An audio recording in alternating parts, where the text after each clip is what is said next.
This is Sybert signing in to Red Alert 3 on the map Carville. But as you can probably guess from the strange arrangement, this is a community version of Carville. Someone has attempted to fix it up and rebalance it yet again. So we're going to be checking out a 6-player 2v2v2 on another community variant of Carville. In the north, playing the Cyan Empire, this is Tittywinkle. And his teammate as the Purple Soviets, it's Zaku. Classic combo. Everybody loves Tittywinkle. What a name to come up with. In the southern position, playing the Red Allies, this, and perhaps going for a very early expansion, this is FIXX. His teammate playing the Yellow Soviets. Give it up for Red 3VN. And rounding it out onto the left side of the map as the Orange Soviets, this is Kiril. Now playing the Green Empire, our 6th player, it's Dr.Guzman. Good old Dr. Guzman wrapping out all 6 players of this 2v2v2. Of course, this version of Carville is not your typical version of Carville, and like a lot of versions of Carville, it has broken up the 6-player spawns, grouped them together so that it's more like team spawns, as opposed to the original variant of Carville and a lot of the original Red Alert 3, Kane's Wrath, Tib Wars maps, where they really are designed as much for FFAs as they're designed for team games. And so you always end up in these situations where the spawns for team games are kind of far apart. They're not really grouped together as you would expect for team games. And so that is what a lot of the community-made maps aim to do, is group the spawns together so that it's an actual team setup rather than just 6 isolated players. And it can, in the case of Carville, lead to campy games, lead to games where somebody just can lock down a whole corner of the map and no one can easily approach them. But I feel like most of the time that happens in Carville anyway, so I'm not sure that that is a fault of the rebalancer designers. And by the way, this version, if I haven't actually said it specifically, this is Carville, I believe, by Deeper version 2. So we have some early expansions coming out. It looks like Red and Purple both going for some fast expanding. Orange, on the other hand, I think he's spreading out towards these corner expansions while also harassing Yellow. So Red 3VN taking a bit of damage from his Soviet compatriot, who is they were not working together in this one because it is triple Tesla troopers joining together to fight against the red-yellow team. And immediately low power mode the multi-gunner turret moments before the power plant comes online. And the multi-gunner turret may be able to break this building, but 3 Tesla troopers inside of it should be able to knock down that multi-gunner turret before they themselves get eliminated. And there we go. It goes down. The multi-gunner turret is no more. Harvester gets infected there. Drones going to be making their way around the map with 3 Soviet players, 1 on each team. I imagine there's going to be a ton of twin blades, a decent number of terror drones, and it's going to be all of your favorite Soviet shenanigans for everyone to see. I mean, this guy, Orange, Kiril, going for a very fast airfield. He was going for that while I was basically doing player introductions. He was going quickly into that airfield play. And, hey, I mean, twin blades are so good, so why would you not? The Tesla trooper harassment continues. There's so much stuff in this corner of the map. He's going to get the sickle anyways. 2 of the Tesla troopers, it looks like they have gone down. 3rd Tesla trooper is now going to fall. So good night to the Tesla troopers. Terror drones managing to get some kills around the map. Hammer tank going to be striking back against these Tengus. And I mean, Tengus don't do very well versus the hammer tanks. But of course, Tengus can fly away and get caught by other Tengus around the map. Tiddlywink going to try and stop this harassment. Keep Zaku safe as Zaku goes for the harassment with a single hammer tank onto the other side of the map. And like all Carville games, we expect this one to be just a little bit crazy and a little bit wild. But we've always got this guy, this one sentry gun, this one conscript in the middle of the map, just absolutely chilling, feet up, drinking a beer. He's got a bottle of suds, and what's a better bud than a bottle of suds? And I mean, you know, half of you guys are probably kicking back with a nice bev yourself because, you know, it's Carville. It's probably going to be a long one. Not often does a Carville game get resolved in a timely fashion, and that's a dead MCV. And I would say that's an MCV cell, but he's got a Tengu, he's got a Chopper VX, 2 Tengus, 2 Chopper VXs on top of him, so that might have actually been an MCV capture and sell. That might have just been a regular old MCV sell off. Just absolute chaos here for Tittywinkle, who loses his MCV, looks like loses his Mecha Bay perhaps, and now is going to be having all sorts of other problems. Engineer into the instant generator as well. This guy has a lot of troubles. Oh, he doesn't actually have a Mecha Bay, so he is dead. Tiddywinks is functionally gone out of this game. Kiril, on the other hand, going to be utilizing his teammates' build radius way up here in the north from the stolen buildings to deploy a barracks and a Tesla coil. Not going to be able to quite knock down that battle lab. I assume the hammer tanks should be able to knock down the Tesla coil first, and there they go. Natasha out on the field, and immediately this Civ structure going to be getting targeted down. The Tengu, the biggest threat to Natasha, will end up getting taken out.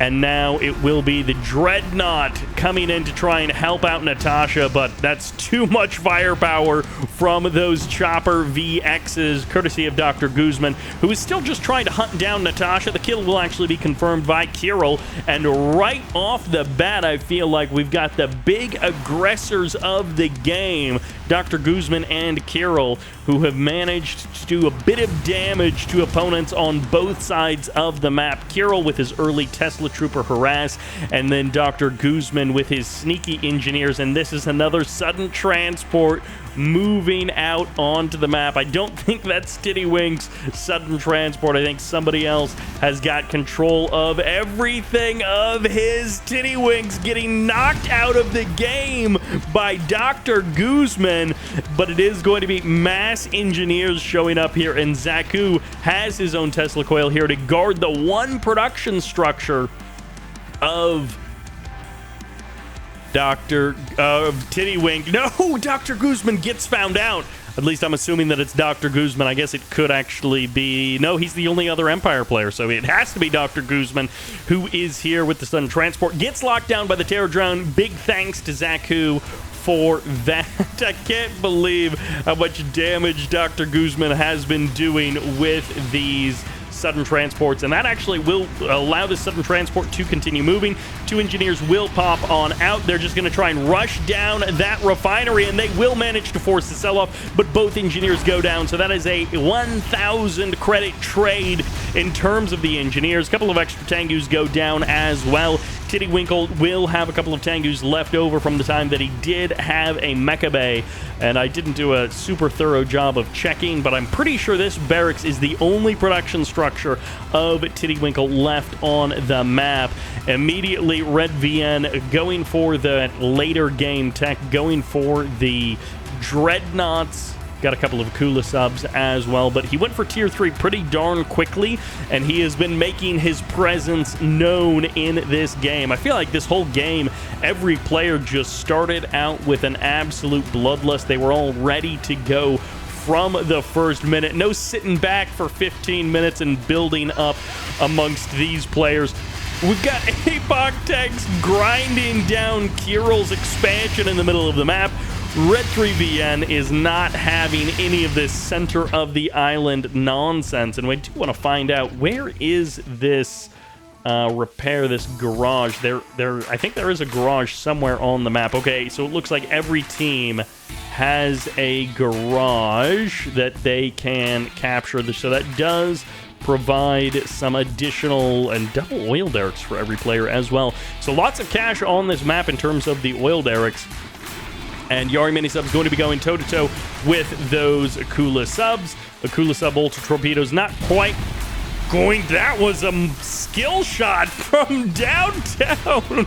He lands the shot so far away. And we have just constant engineer production by Tittywinkle, which understandably he has lost pretty much everything in his base to engineers, so why not use engineers to try and take some things back? And of course, I referenced the aggression of Dr. Guzman and Kiril earlier, and as I've talked about many times before, in these big team games that can come sometimes, or in even FFAs, that can sometimes cause you problems where you end up angering multiple players in the game at once, and then you end up taking the brunt of the attacks from multiple players at once, and you get overwhelmed. Your aggression is not able, or your defense is not able to keep pace with your aggression, and so you end up losing out because you were the first to strike.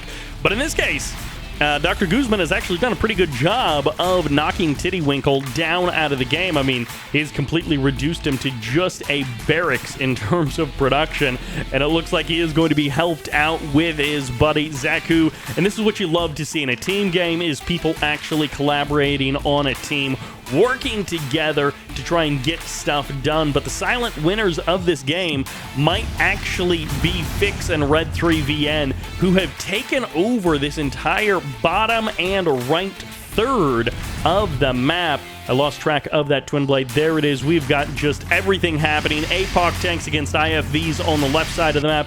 Mass twin blades swinging around through the middle of the map, looking to go for the snipe on this naval yard. Shuts it down with the help of the Akula sub, and the twin blade is still rolling around the map somewhere. Grabs the observation post in the middle and might be able to drop off a couple more engineers at some other tech structures as well. Twin blade's going to be going for the kill on that super reactor, and they've got enough damage to get it. There it goes. A couple of extra twin blades die in the explosion, and the MiGs are going to be showing up a little bit late from Kiril, but better late than never, as those are the funniest IFVs I've ever seen, as IFVs are now amphibious creatures going out on the water.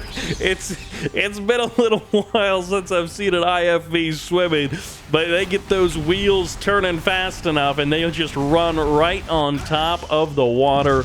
Wouldn't you know it?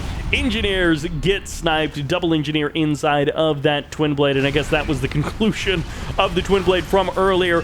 4 or 5 twin blades and a couple of APOC tanks rolling out through the south side of the map. We've got 2 super weapons from Dr. Guzman. We've got 1 Iron Curtain from Zaku, and we've got 1 from Red 3 VN. So a nice spread of super weapons across multiple parts of the map on 3 different teams, 3 different sets of super weapons. Although only Dr. Guzman has the full completed roster of super weapons. Vacuum imploders have not yet been added on into the game.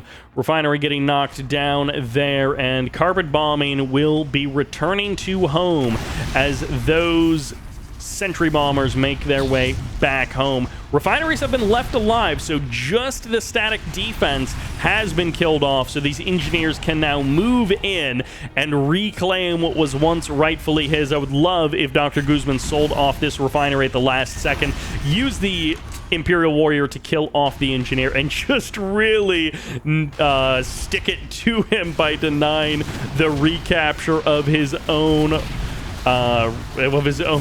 refinery there. Observation post will end up going down, and Dr. Guzman will not lose too much to those satellites. Won't even lose anything, but he will be able to turn around and get a couple of kills on the twin blades onto the bullfrogs as well. One bullfrog might go down there on land, as most of the bullfrogs have been able to escape out onto the water. A couple of more shots there from that one hero Tango going down the hill will be able to knock down those bullfrogs, and this one lone Jav trying desperately to fight against the ultimate might of Soviet firepower, the APOC tank, but that one single Javelin soldier will not be able to do it. Iron Curtain ready to go and immediately sent into the low power mode as the vacuum imploder comes up and is ready to start counting down. Need a little bit more electricity out on the field before you can actually do anything. Natasha, it looks like, sniping out one of these APOC tanks, courtesy of Zaku, and it looks like Tittywinkle, who has been knocked out of this game, but is still finding a way to stay in somehow, some way, I'm not going to say in a significant way, but he is managing to stay in. He's got an APOC tank now under his control, and these MiGs doing absolutely massive damage as the Sentry Bombers return home, 2 of them getting struck down, which that's 4 grand worth of stuff. So if they knock down an MCV and a crane or a reactor perhaps, that might actually be worth it. But 4 grand of Sentry Bombers, that is not anything to sneeze at. You don't want to just be giving those things away. Dr. Guzman showing up to support Kiril's attack here. This is 4 or 5 APOC tanks all joining together. They can crush these Mirages when they close the distance. The Mirages really need something to buy time so that they can do their big damage. Otherwise, the APOC tanks just roll right over top of them. And Mirage tanks have such high DPS, they really do phenomenal damage, but they just don't have any armor like a lot of the high-tech allied units. They just don't have the health bars to sustain versus something like an APOC tank. Well, Nano Deflector going to be coming in, will deflect everything and save that ore refinery. No hope for escape there. Fresh vacuum imploder out on the field, courtesy of Kiril. So now the green-orange team is going to have multiple super weapons from multiple layers lining up potentially here. If he can ever get the lights back on, the Sentry Bombers coming in, and they're getting their wings clipped once again. This time it's not the MiGs, it's actually going to be the Tengus finding the kill. 1, 2, 3 going down. There is a 1 cryocopter, won't have the firepower to stand up against all this might. And Kiril and Dr. Guzman may have actually found some significant damage here in the south. They may have actually found enough damage to make it stick. So many of these fights in these big team games for the first 5 or 10 minutes here are not actually going to be of that much significance. Engineers showing up somewhere, or out of somewhere and almost out of nowhere, because they have stolen a crane, airlifted in on a twin blade, it appears, and now they have stolen a crane away from Tittywinkle and managed to delay the destruction of that crane with constant body blocks. Zaku managing to block for this crane. Meanwhile, on the other side of the map, it's going to be a psionic decimator killing the final production structure of the Empire players. So Zaku is sort of alone on his own. We'll see if this crane is able to do anything. Iron Curtain to save the crane and allow the barracks to complete. Can anything else from the Soviet build queue get finished? A reactor, that's not going to be as helpful, but I guess it at least is something. Satellites getting dropped down in a few short seconds. The entire game just exploded in action as Red 3VN has crossed the map and is looking to do some counterattack damage against Kiril and Dr. Guzman back in their home base, knocking down what I assume is a tier 3 mecha bay. And the MCV is actually going to get grabbed. Red 3VN brought along an APOC tank to this fight and will be able to grind down this MCV. Satellite's going to be getting dropped on top of that mecha bay, so it will go down. And meanwhile, the attack on the south side of the map has now been pushed back. FIXX and Red 3VN are going to be able to hold their main base. Satellite's going to be dropping in, and Eureka Omega is just watching this MCV get ground down to dust. She needs to move in and deny that APOC tank from being able to do anything. APOC tank goes down, but so does Eureka as the twin blades make short work of the psionic individual, and that is going to be the end of the Japanese super-powered commando, and the end of one of the naval yards as well from Dr. Guzman. Dr. Guzman still has another naval yard, and the MCV has survived, so even with all the destruction, he is still doing fine. So much stuff just happened in the last minute of this game. Just non-stop insane action. I feel like I haven't even seen a crate. I must have missed them. They've been on the screen, surely, but I must have just missed them over the course of this game. And somehow Zaku has been keeping this base crawl alive from the, I guess, earlier capture of some of these structures. Now the psionic decimator is so low on health, and one more reactor managed to survive. More and more buildings being deployed, even with this fully heroic Wave Force artillery. They just can't do damage fast enough to knock down all of these base all of these buildings from being constructed, and Dr. Guzman and Kiril doing as much as they possibly can to shut down this base crawl from Zaku. Oh my gosh, you got another reactor out. Every time you deploy the reactor, you get another chance to build another reactor. But it looks like finally the base crawl has come to an end. Dr. Guzman is going to be able to rebuild. Engineer grabs this super reactor. So many building captures over the course of this game, and the super reactor will be knocked down. It's going to be the Athena cannon. It's going to be the Athena, and yeah, the Athena cannon and the Jav soldier. I was suddenly like, wait, is it actually called an Athena cannon? Because it's like an Athena laser. It's like a satellite targeter. It's a laser targeter of some kind. And no, that was it. Can dogs? Okay, the dog was inside of that shield when it deployed. The nanoswarm hive when it deployed. So the deflector didn't actually deflect the dog, and was able to clean up those tank busters. Absolutely wild series of events, and now we have Tittywinkle, who has progressed to a Soviet barracks. In the course of 20 minutes, he has managed to end up with a single Soviet barracks. No Soviet production tree, no Soviet production structures other than a barracks, but hey, I guess a barracks is all you need as the vacuum imploder lands on top of a couple of units here. I'm not actually sure why that vacuum imploder was used in that spot. It looks like it does clear out a couple of buildings, but one of the many super weapons to be utilized in this game. And we now have 8 super weapons in total ready to go at various times. We've seen the Iron Curtain provide that critical defense in the time of need for some of these players. Every single player, I feel like, pulling their weight and doing what they can to keep the fight going on all fronts. This has felt like such an even back and forth kind of a game. Iron Curtain deployed just in time will allow these Tengus to get the kill on that core before it deploys. So no refinery for Dr. Guzman, Dr. Green, if you will. Satellite drop on the refinery in the south. It looks like the ore collector will go down. Tengu's going to escape off to the side there, and cash crate not quite being grabbed by this long column of tanks, although one of them might turn around and finally grab it.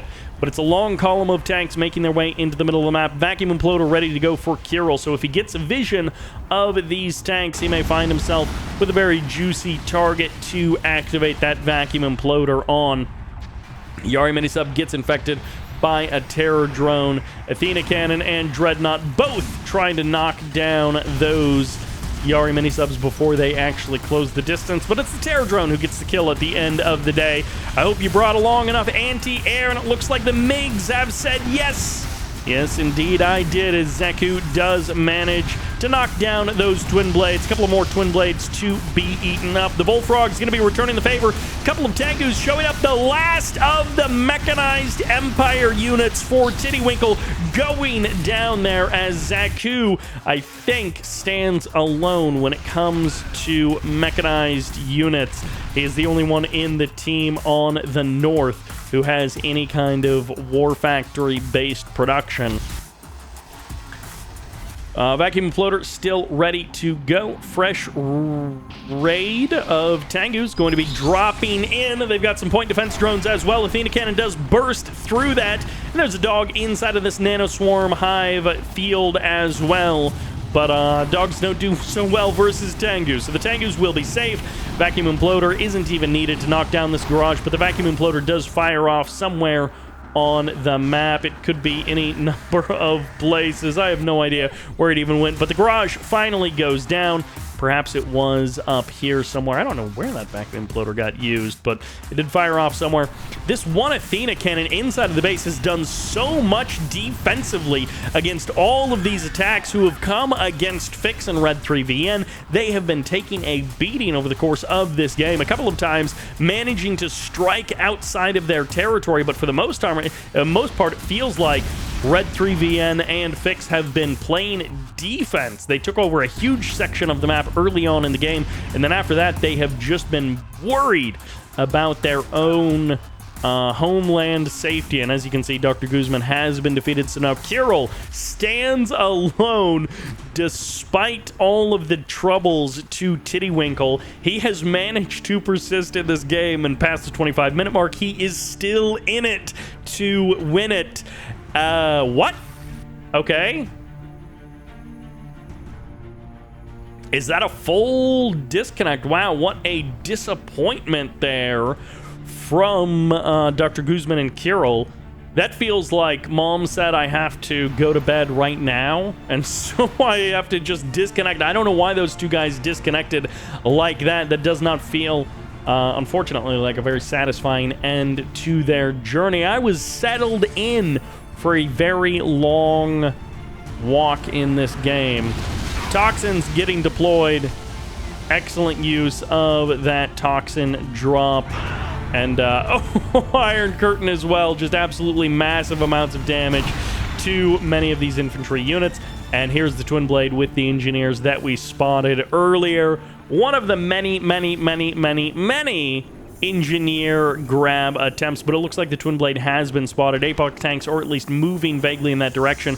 The sickle should be also moving to respawn, but there's a couple of jabs already here, so this Twin Blade is not going to be long for this world if he cannot avoid some of these targets. A multi-gunner turret as well is going to do some pretty big damage to that Twin Blade, and I guess he'll have to unload the engineers, and it looks like it has been unnoticed. So the Twin Blade is going to go down, and no one has noticed these engineers because there's probably just too many potential other things going on here in this game. And for the current moment, no, the APOC tanks seem to be responding, so they will make their way all the way across the map, and then they will be able to knock down those engineers. But perhaps that is just the distraction, because there are iron-curtained APOC tanks in the base of FIXX and Red 3 VN, and Twin Blades are nice, but they can't do anything versus the Iron Curtain. They have to wait for it to wear off, and now they can start knocking down these APOC tanks, which are up close and personal with the vacuum imploder and the Iron Curtain. Got 17 seconds until the vacuum imploder is ready to fire off, and another tank rolls in from the south side of that vacuum imploder. So even with the Twin Blades, even with the cryocopter, even with the body blocks, it looks like this vacuum imploder might just go down.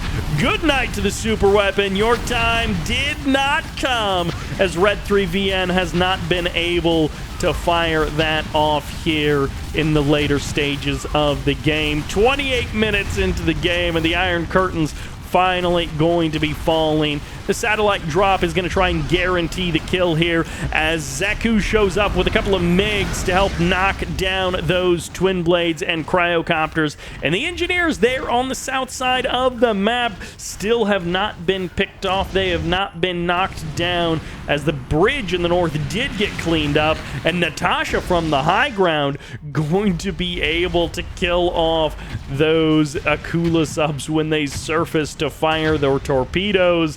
They make themselves vulnerable to that. I feel like this game has been so chaotic and so everywhere that I have not gotten a handle on it, and then out of nowhere, two of the players just exited out of the game, and now it feels far more linear with just 4 players, with just 2 teams, and this sort of north versus south battle that's going on. It suddenly has transformed into a much more linear feeling match. Akula sub going to, not Akula sub, APOC tank going to try and pull that bullfrog to him, do a little bit of damage. Twin Blades, always the hero of a Carville game. These 2 engineers trapped a little bit here. There's an extremely thin line that they could try and run to make it into this base, but I just don't know that they will be able to get anywhere near any critical infrastructure without catching the attention of somebody, and one engineer is just going to die off there. And it's low power mode. The Athena Cannon has moved away as well. The Athena Cannon getting sent to the north. So actually this engineer is going to be able to sneak his way so far past all of the defenses and right up to the doorstep of the MCV, injured as it may be. And that is a critical mistake here, as the MCV, what are you going to do with it? You've packed it up. He can't teleport. He's going to Iron Curtain it as he tries to escape. I'm not sure what the hope is here. Can he actually save the MCV from this kind of a position? APOC tanks are rolling in, so yes, I guess he can save it. He's going to save it with a bunch of APOC tanks. Tittywinkle may finally have his MCV back under his control past the 30-minute mark. He lost it so early on, and the satellite drop going to be coming in. Takes a big chunk out of that MCV, but the MCV is getting the repairs from the garage constantly all throughout that Iron Curtain protection. That MCV healed up to full and is still just making its way to the north side of the map. A couple of MiGs and a couple of flak troopers going to be here to defend against the Twin Blades, and Tittywinkle has done it. He's got the silliest name in the game, but he has stuck it out, and now he has claimed an allied MCV, which I don't know if he even has any Empire units. He's got Harvesters, Empire Harvesters. I think those are the only Empire units he has left.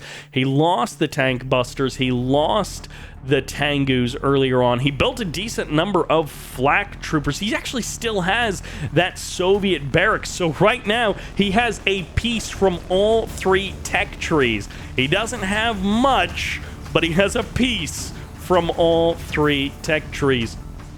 And the funny thing about it is, in this game, in theory, because he's got the entire allied tech tree now available to him through that MCV, if he captured a crane and managed to get out enough Soviet tech, he could actually have two complete tech trees, but he can never have an Empire tech tree, a complete Empire tech tree under his control, which I just realized that Tittywinkle has 50k worth of resources in the bank. I haven't even been paying attention to the overlay because the stats in these kinds of games just usually get absolutely so crazy. But when you got 2 oil derricks plus like 3 or 4 refineries, you just end up with so much cash that you can't spend because the barracks only builds so fast. But now he actually has a tech tree. He could drop 2 or 3 war factories, 2 or 3 barracks, and just pump out an absolutely unimaginable wall of units. Even if it was like Riptides and IFVs, units that aren't particularly good late in the game, you could pump out so many of them that they would almost just win any fight by sheer numbers, by sheer volume. But it will take him a minute to get his tech up and running. Magnetic Singularity going to wipe out that little squad of units, and after 20 or 30 minutes of pure chaos, we have hit an absolute slowdown here. A couple of engineers not going to be getting sniped. I assumed that was a magnetic singularity going to pop off again, but I guess it already got used on the right side of the map. So it will be a magnetic satellite preempted to try and suck up those Twin Blades, and it does manage to get a couple of them. Twin Blade's going to be able to jump on these expansions from Zaku, trying to get that income up above 3k per minute. It's kind of tough to do that this late in the game when so many of these expansions are depleted. You really do have to stretch out into the parts of the map that haven't been captured and go for those ore mines that are untouched. Oil derrick here, completely untouched by anyone over the course of this game. And everyone, it feels like, does still have a chance in this game. Tittywinkle has the worst setup, but the most money. And so Tittywinkle, in that way, can outspend everyone else in the game because he has been slowly building up that savings accidentally over the course of the game, and everyone else is much closer to depleted than they are to anything else. Vacuum Imploder going to be firing off on top of the airfield. Probably a good target there. The other good target is these oil derricks, knocking down oil derricks because they are that infinite source of cash. They do just keep on bringing the cash for as long as the game goes on. that is a good source of, that is a good place to use a vacuum imploder or a super weapon. And sometimes it can be hard to find a really juicy target. You always want to use your super weapon on like some mega army or some super tight cluster of buildings and manage to just win the game in one fell swoop. But the reality is most of the time that is not what happens. MiGs v MiGs, and it's going to be an overwhelming set of rockets coming in from Zaku to knock down the air units of Red 3 VN. And it's going to be the long... No, it's not going to be the long game that he wins, because a couple of Bullfrogs show up and knock down those MiGs. 4 Twin Blades survive from Red 3 VN. The MCV goes down. The Iron Curtain and the Cryogeddon used from opposite teams in that engagement. The battle of the support powers, the Cryogeddon being utilized and the Iron Curtain utilized to cancel that out. And then the Twin Blades coming in to attack the MCV, while the MCV wasn't Iron Curtained, and the Bullfrog being Iron Curtained to try and save the MCV and push away the Twin Blades, and then the MiGs coming in to try and settle it all. But a back and forth between these two teams in that last engagement. Mass amounts of units going down this late in the game can be difficult to replace. Natasha finally getting sniped, and Twin Blades are, of course, the absolute heroes of Red Alert 3. 4 fully heroic Twin Blades. They've got that golden star, and they've got that beautiful late game I'm a superpower status to them, because heroic Twin Blades are good. Heroic Twin Blades are just that much better. Magnetic Satellite going to be getting called in to try and chase away these Twin Blades. He would really love to be able to knock down these Twin Blades with the use of that Magnetic Satellite, or I guess suck up those Twin Blades with the use of that Magnetic Satellite. And he almost gets them. He almost gets them. Chrono Shift going to be saving a couple of these units, saving this tank as the superpowers, or the support powers, get called in to knock it down. And now it's going to be the satellite drop coming in from Zaku on top of FIXX's MCV. He's going to have a couple of Twin Blades getting called in, and that's an almost dead MCV, but it is still alive. Red 3 VN, he's got a couple of APOC tanks moving his way up to the north side, and this is now a fully teched up and upgraded Tittywinkle allied army. He is... Don't send one single Athena forward. That's not going to do you any good. You sent 2 Mirage tanks versus 2 APOC tanks, or 3 APOC tanks, and that didn't work out either. Iron Curtain ready to go, by the way, so some of these units can be made invincible on the Zaku Tittywinkle side of things. Like these APOC tanks, and this Bullfrog doesn't actually get made invincible. Cryogeddon, that's a curious place to use it because it can't affect the APOC tank. So the APOC tank is just going to get some free damage onto this MCV, but the MCV has already been healed up by an engineer, so it's not going to die. I don't think the Iron Curtain will last long enough for the APOC tank to be able to kill it, and no, indeed it won't. So even though these Twin Blades don't kill the APOC tank particularly quickly, it just won't really matter. Don't run into the toxins! Not often do we see the toxin... I don't even know what that's called. It's been so long since I've even looked up that support power, but the, like, contamination ability, where if you're a Soviet player, you can target one of your own units to throw toxic waste onto it, and then it leaves a little trail of toxic slime, and then when it dies, it explodes in a little area of effect. It's kind of a suicide tactic for a unit. A couple of Twin Blades going to turn around to try and get the kill on these Bullfrogs. It's a tight fight between the hero units as both the Bullfrogs and the Twin Blades eliminate each other one by one. This is now a lot of Mirage tanks from the side of Tittywinkle, who has spent 45 of his 50k getting blasted in the face by those rockets, and more toxins being deployed. The triple Badger bomber does do a lot of damage. The IFBs have to run through it to be able to defend their friends against those Twin Blades. No one wants to fight the Twin Blades, but if you've got a bunch of IFV friends, then it makes it a lot easier. And the magnetic satellite manages to pick up a dreadnought. Not something we see very often, but a tier 3 magnetic satellite making an appearance is a rare thing indeed, but it does still happen as Tittywinkle will be pushing forward. He needs to keep on moving to avoid those dreadnought missiles, as 2 more dreadnoughts are still here. And what can FIXX even do? FIXX is spread out onto the left side of the map to be able to try and survive this onslaught, because the main base is fraught with enemy units. It's full to the brim of folks who are going to knock down your buildings. A couple of terror drones going to be able to infect these IFVs, and these Mirage tanks, they're not getting very good value when they're getting blasted by these rockets, but it almost doesn't matter because there's just so many of them. IFVs are here to support. More Mirages coming in. The Twin Blade's going to be going for the target as they try and shut down those Mirages turning into trees, and the Dreadnoughts out on the water sitting there unopposed, but there's a whole school of Akulas sharking down to the south side of the map. They're going to look to shut down those Dreadnoughts and save this attack from being bombed out of existence. Tittywinkle has finally broken the base in the bottom right-hand corner. The team in the north is the only one who hasn't had to turn tail and run from their homeland. They've been able to stay put in that section of the map for the entirety of this game, and everyone else has either left or they've been forced out, as has now happened to FIXX. Low on cash and having to run out to the other side of the map, and now it's 1v2, but now it's 0v2 as Tittywinkle and Zaku managed to make it happen in this 6-player game. They managed to be the last ones standing. An absolutely wild confluence of events leading to Tittywinkle being the big late-game powerhouse player that I did not see coming. Thank you all very much for watching. I hope you enjoyed it, and this is Sybert signing out.